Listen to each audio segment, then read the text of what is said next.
मेरा नाम मोहम्मद नसीम।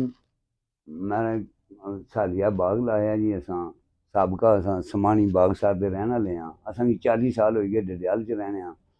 सर असें दा कोई मसला थाने तक कई दिन तक असें दा कोई रिकॉर्ड नहीं ना। मेरे बच्चे भी जवान इत्थे ही होए, इत्थे ही पैदा होए जनाब। कोई असें दा रिकॉर्ड नहीं थाने में।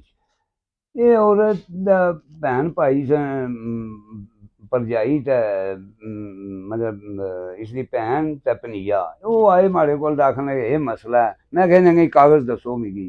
ते इन्हें आखेआ जी वो बच्चे लैके नस्सी आए ते एह् गल्ल है। इस हवाले नाल गल चली ते मैं इन्हां दी सपोर्ट की। बच्ची इन्हां गी वापस दवाई। मुड़ी जनाब इस तरह मामला चलने दे खर्चे दे बच्चों दे इन्हें शादी का केस किया। 2 साल वो लड़िया कि जी इन्हें शादी की है, कोई सबूत ना पेश कर सके क्योंकि झूठ जे मारने ना उन्होंने पेशा है झूठां का। सर गल है कि तो जिस बंदे भी खबर लाई है उस उन्होंने कम सी कि असा को मौकफ लैना बई क्या मामलात ने। मौकफ तो बगैर ही असा के खिलाफ झूठियां खबर असा की बदनामी कर लगे ना, असा की इज्जत का फर्क अचन लगे है। असा की 40 साल का कोई रिकॉर्ड देना असा जनाब इन्हें तो यह असा नाल काम किया। जनाब असा को किराए ते ही मुजारी रहनी असा केस की पूरी हिमायत की।